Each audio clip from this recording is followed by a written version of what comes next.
terão sinais. Amém? Eu queria aqui iniciar mostrando para vocês um livro. Esse livro aqui o pastor Tiago, né, me indicou no começo do mês.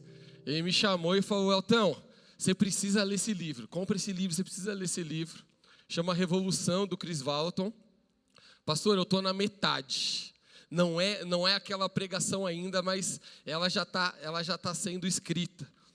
Mas esse livro aqui, eu venho aqui também indicar para vocês. A gente também está adquirindo algumas unidades para poder vender aqui no nosso store.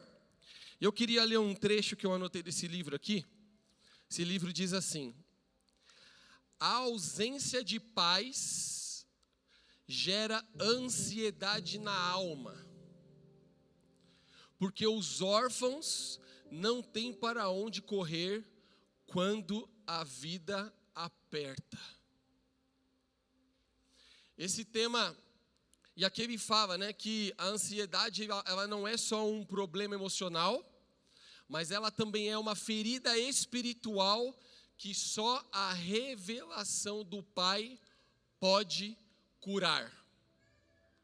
E é bem interessante porque eu estou lendo esse livro, e aí no momento de partilha lá no Brave, estava com um grupo de homens ali, e a gente começou a conversar ali, a compartilhar a vida, a falar um pouquinho do que cada um estava passando, do que estava afligindo, e foi bem interessante porque o tema ansiedade veio com muita força entre nós ali. E Deus começou a falar no meu coração sobre esse tema. Então hoje a gente vai falar um pouquinho sobre o clamor do órfão, a raiz invisível. Por quê? Porque a ansiedade muitas vezes é o sintoma de um coração que ainda não foi plenamente curado pela paternidade de Deus. E estudando um pouquinho, eu cheguei numa tese. A minha tese aqui hoje é: onde a presença do Pai é revelada, a ansiedade se dissolve na confiança. Essa foi a minha conclusão.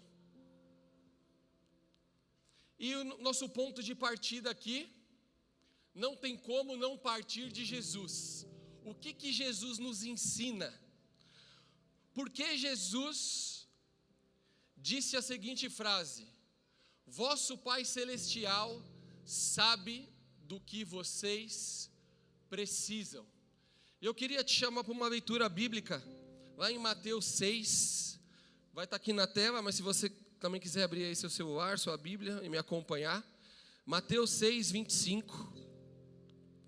A palavra de Deus diz assim: por isso digo a vocês que não se preocupem com a própria vida, quanto ao que comer ou beber, nem com o corpo, quanto ao que vestir. A vida não é mais importante do que a comida, e o corpo não é mais importante que a roupa? Observem as aves do céu, não semeiam, nem colhem, nem armazenam em celeiros. Contudo, o Pai Celestial de vocês as alimenta. Vocês não têm muito mais valor do que elas? Quem de vocês, por mais que se preocupe, pode acrescentar uma hora que seja a sua vida? Por que vocês se preocupam com roupas? Vejam como crescem os lírios do campo. Eles não trabalham nem tecem. Contudo, digo a vocês que nem Salomão, em todo o seu esplendor, vestiu-se como um deles. Se Deus vestir assim a erva do campo, que hoje existe e amanhã é lançada no fogo, não a vestirá muito mais a vocês, homens de pequena fé? Portanto, não se preocupem dizendo: o que comeremos, o que beberemos, ou o que vestiremos, pois os gentios é quem correm atrás dessas coisas, mas o Pai Celestial de vocês sabem que precisam delas. Jesus, aqui nesse texto, ele não combate a ansiedade com fórmulas. Ele combate a ansiedade com a revelação da paternidade.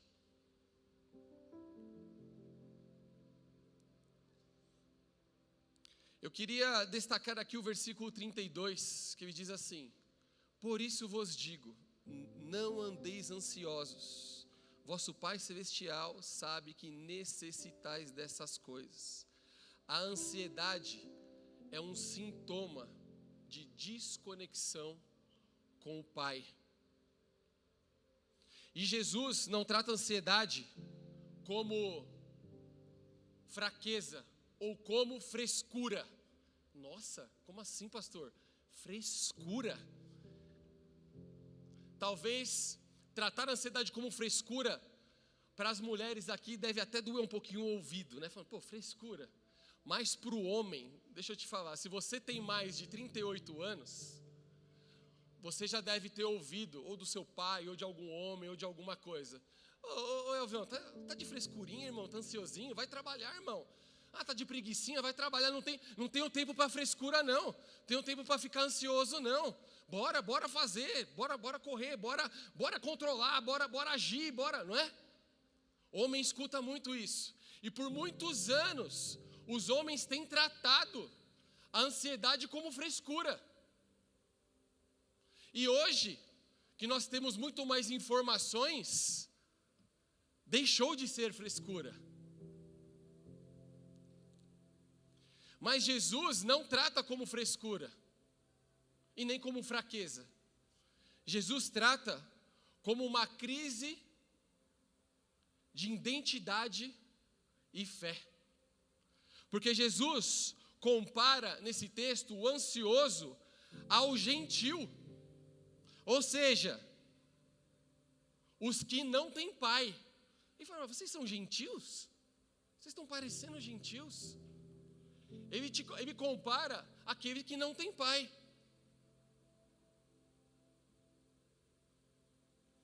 A ansiedade, ela revela quem você acredita estar cuidando de você. Você já parou para pensar nisso? Se você crê que depende só de si mesmo, o peso da vida vem e te destrói. Se você crê que tem um pai, esse peso ele é dividido, e aí há descanso. E aí você já consegue se avaliar. E o interessante é que, em Romanos 8,15, a palavra diz: recebam o Espírito. E aqui está falando do Espírito de Deus, o Espírito Santo, que os adota como filhos, por meio do qual clamamos: Abba, Pai. Deixa eu te dizer uma coisa. A ansiedade espiritual, ela nasce do espírito de escravidão, aonde gera a orfandade espiritual. Mas o Espírito que nos adota como filhos, ele nos traz uma identidade. E essa identidade é uma identidade de filho. E é com ela que há descanso no colo do Pai. Você só consegue descansar, não ser dominado por esse sintoma, se você entende essa identidade de ser filho. Por quê? Porque a verdadeira fé, ela não elimina a responsabilidade, mas ela elimina o medo da solidão.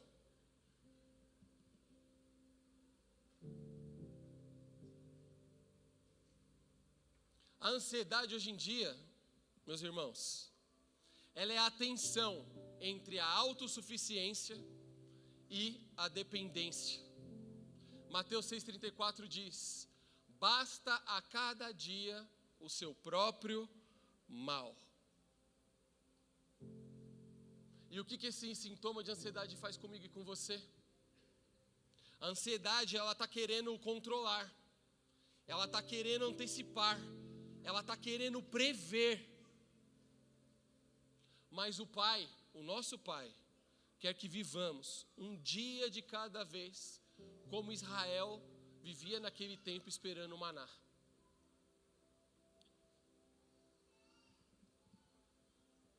Deixa eu te falar uma coisa. A ansiedade quer um Deus que explique tudo. Você já parou para pensar? Ela quer que você tenha um Deus que explique tudo. Porém, a fé de um filho que confia, ela confia num pai que sustenta tudo, mesmo que ele não explique.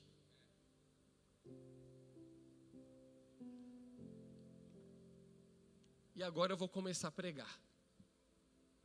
E eu quero trazer aqui para vocês hoje, no nome de Jesus, uma cura específica para o seu coração. A cura com a revelação da paternidade. Você pode por alguns segundos fechar os seus olhos? Espírito Santo de Deus, nos revele aqui, Senhor, a tua paternidade. Nos revele aqui, Senhor, a nossa identidade como filhos. E que a partir de hoje, desta manhã, conforme o pastor Elias disse aqui, Senhor, nós possamos, ó Pai, receber uma cura. E nós possamos, a partir de hoje, não deixar mais esse sintoma, a ansiedade, controlar as nossas vidas. No nome de Jesus. Amém. Eu quero trazer aqui para você 2 exemplos. Um do Novo Testamento e um do Velho Testamento. E conforme eu vou falar aqui, eles vão se sincronizar. Amém? Primeiro, eu quero trazer um exemplo prático da nossa referência, Jesus. Está lá em Marcos 14:36, você não precisa abrir comigo, diz assim: Abba, Pai, tudo te é possível, afasta de mim esse cálice, contudo, não seja que eu quero, mas sim o que tu queres. Essa frase, essas palavras foram ditas por Jesus. Foi ditas onde? Onde foi dito? No Getsemane. Deixa eu te dizer uma coisa. Eu tenho aprendido que a cura, ela só vem a nós, a gente só prova da cura quando a gente está passando pelo ápice da enfermidade ou da situação. Não é verdade? Ou você toma remédio quando você está bem.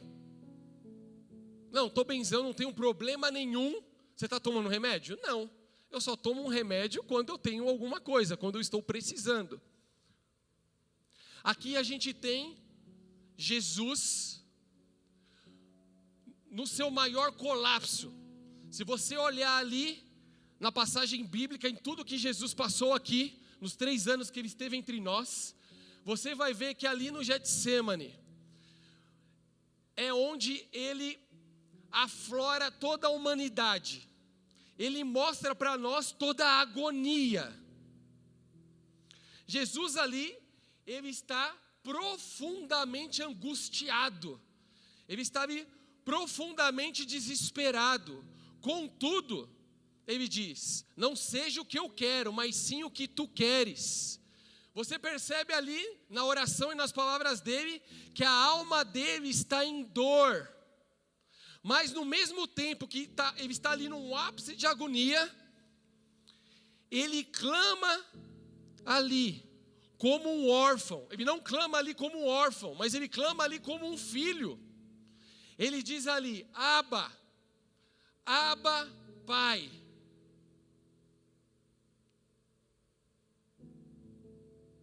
E mesmo no clamor de um filho para com seu pai, ele não foi poupado da cruz, mas ele foi sustentado pelo amor e pela presença do Pai. Quantas vezes nós ansiosos, a gente clama por um escape, A gente clama para que o Senhor nos tire daquela situação, para que o Senhor faça um milagre e nos saque dali. Aonde eu e você, como filho, nós deveríamos estar clamando para que o Senhor nos sustente ali.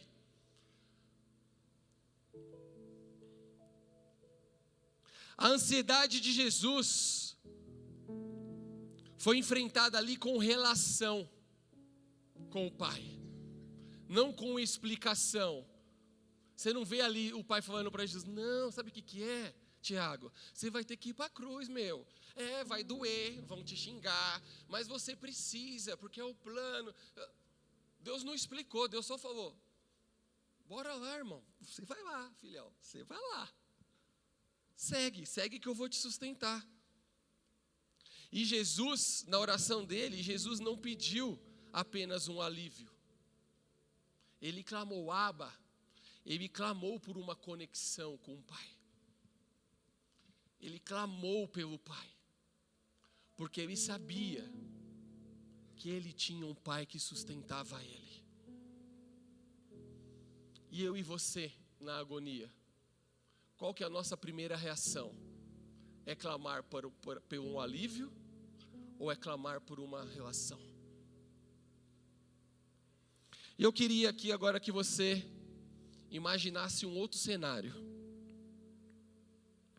Queria que você imaginasse uma mulher vagando pelo deserto, onde é deserto, então o sol está castigando, a água acabou, e ela está com um filho nos braços. E ela está andando tanto que ela já não tem mais forças.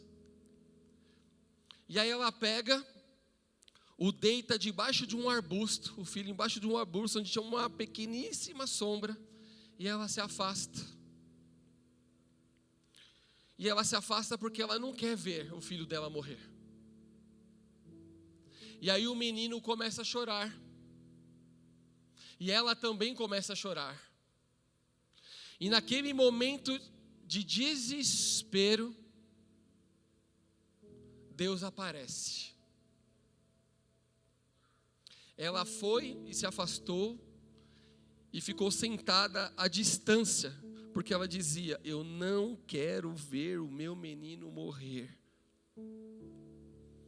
E sentado à distância, levantou-se uma voz e chorou. Deus ouviu o choro desse menino.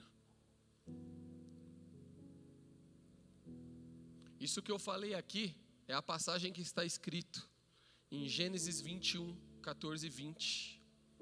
Fala do clamor de Ismael.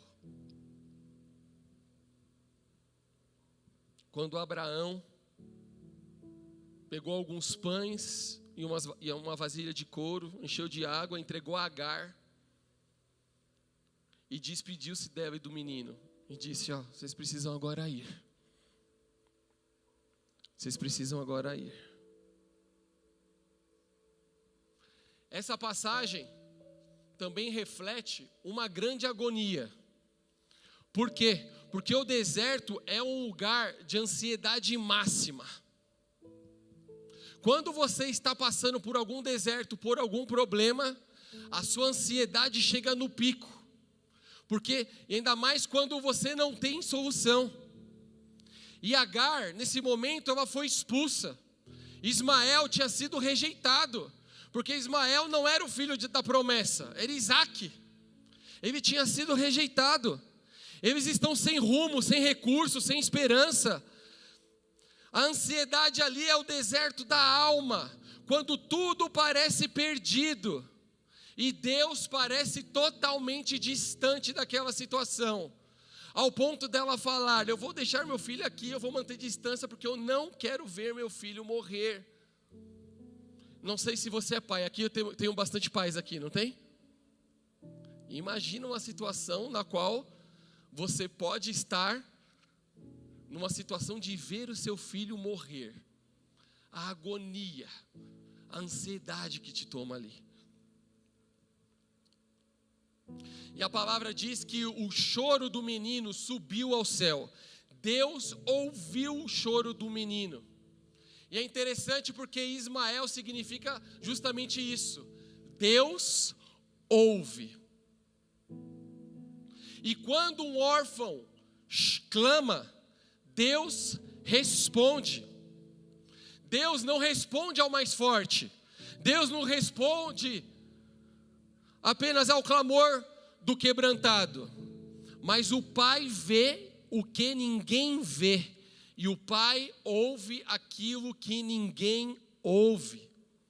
Então Deus lhe abriu os olhos e ela, Agar, viu uma fonte de água. Sabe o que é interessante nessa passagem aqui? É que a fonte já estava lá. Deus não criou a fonte. Deus não fez a fonte brotar no meio do deserto. Ela já estava lá, mas a ansiedade de Agar, aquele desespero, havia cegado ela. E não é isso que acontece comigo e com você? Quando a gente é tomado por esse sintoma, da gente ver uma situação e a gente se desesperar, e às vezes a solução está ali na nossa frente, a gente olha e a gente não vê a fonte, a gente não vê saída. A ansiedade dizia a ela: eu vou morrer aqui. Mas a paternidade de Deus dizia a ela: eu já preparei a água. Eu trouxe essa passagem porque Ismael representa aqui os filhos sem pai. Representa aqui um clamor do órfão. Ismael simboliza o órfão rejeitado. Mas Deus não abandona. E se você olha alguns versículos adiante, você vai ver que Deus estava com o menino enquanto ele crescia.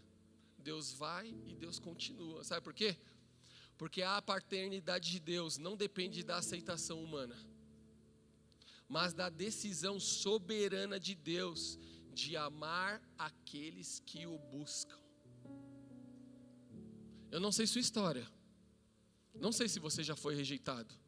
Não sei se você se sente rejeitado. Eu não sei como que você passa o seu dia a dia. Se você se compara, se você usa muito a comparação, se você anda e toma todas as suas decisões baseados no sintoma da ansiedade, no sintoma do controle, no sintoma de eu vou prever, eu vou fazer o plano A, o plano B, o plano C, e se não dá certo, eu tenho uma coisa aqui na minha manga, dentro do meu bolso, que é o plano D, e eu vou fazer acontecer.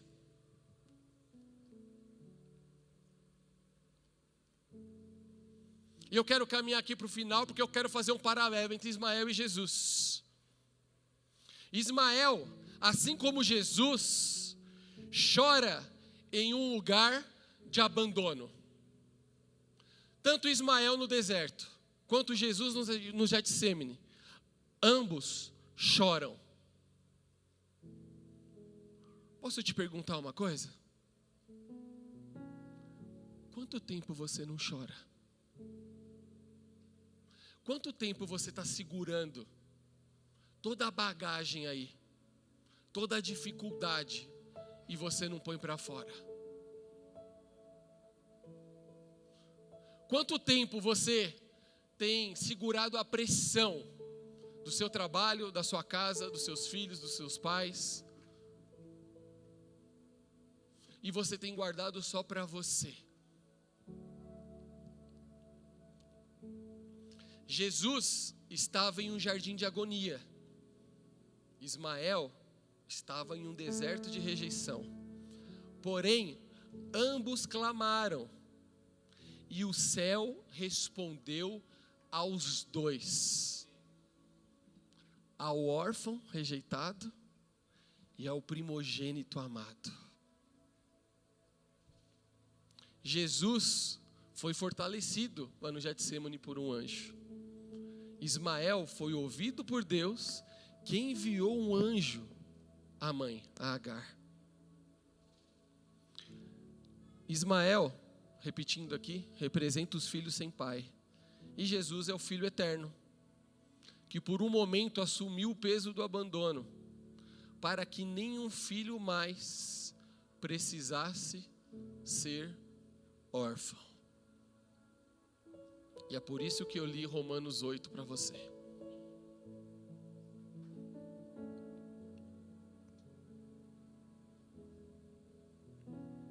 Jesus, o filho amado, ele se identifica com Ismael, o filho rejeitado, para que todo Ismael da terra pudesse se tornar um filho adotado do céu. E essa obra, ela chega à minha porta e à sua porta. Mas sabe qual que é o problema? Às vezes, conversando com algumas pessoas, eu identifiquei que muitas pessoas acham que só aceitar Jesus e ser batizado basta. Eu não preciso mais melhorar em nada, eu não preciso mais desenvolver nada. Já era. Se você não entender que aceitar Jesus, ser batizado, é você entender que você foi adotado, que você agora tem um pai, que você precisa agora depender de alguém.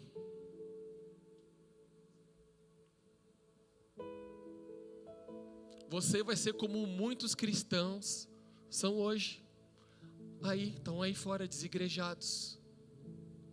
Sabe por quê? Porque eles só reconhecem Jesus. Eu dei essa aula esse mês lá no DNA. Só reconhecem, acham que tem intimidade, porque vem na igreja todo domingo ver o culto. Eles reconhecem o poder de Jesus, mas eles não têm intimidade com Jesus, nem com o Pai, eles não têm intimidade, eles não são filhos. Eles só reconhecem, mas a Bíblia nos diz que até os demônios reconhecem.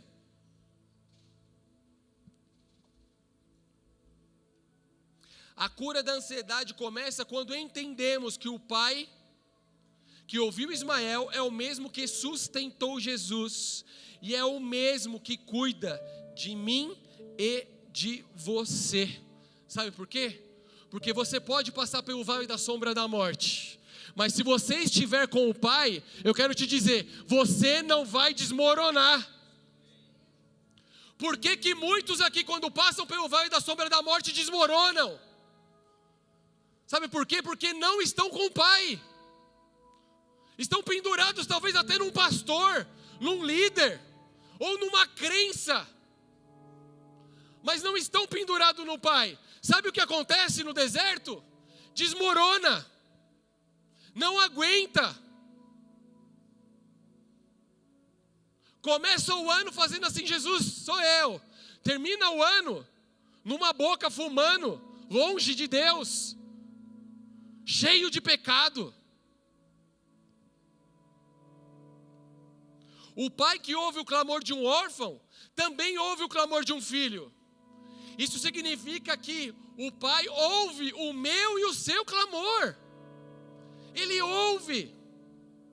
E porque eu e você não estamos clamando por relacionamento, por conexão, por sustento, porque eu e você, sendo filhos, quantos aqui se veem como filhos?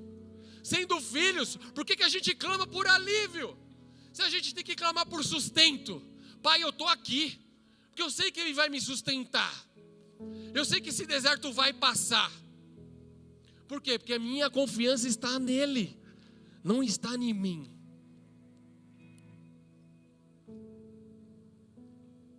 Mas existem muitos que estão aqui hoje, que estão se sentindo como Ismael. Talvez você esteja se sentindo rejeitado, invisível, sem rumo.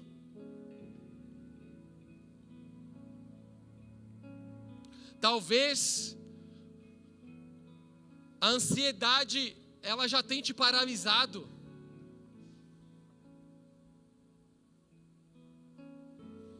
Talvez você está cansado. Eu tenho visto isso. Pessoas cansadas. Cansadas por quê? Porque tem que controlar tudo. Tem que estar tudo. Eu tenho que estar bem no meu trabalho, eu tenho que estar bem para minha esposa, eu tenho que estar bem para meus filhos, e vice-versa. As mulheres então nem se fala. Homem faz uma coisa de cada vez, as mulheres saem fazendo 13, 14, 15 coisas ao mesmo tempo. Isso daqui vai dar um belo corte para os caras me zoar, hein? Acabei de fazer uma coisa aqui que eu não deveria, hein? Iago, você fazer esse corte eu te mato. Você vive como um filho ou você vive como um órfão? Talvez aí dentro de você, pelas coisas que você está passando, a ansiedade está gritando: quem está cuidando de mim? Porque isso, você já falou essa frase? Isso só acontece comigo. Por que para mim é tudo difícil? Por que para mim é tudo difícil? Para o Oliver é tão fácil, para mim é tudo difícil.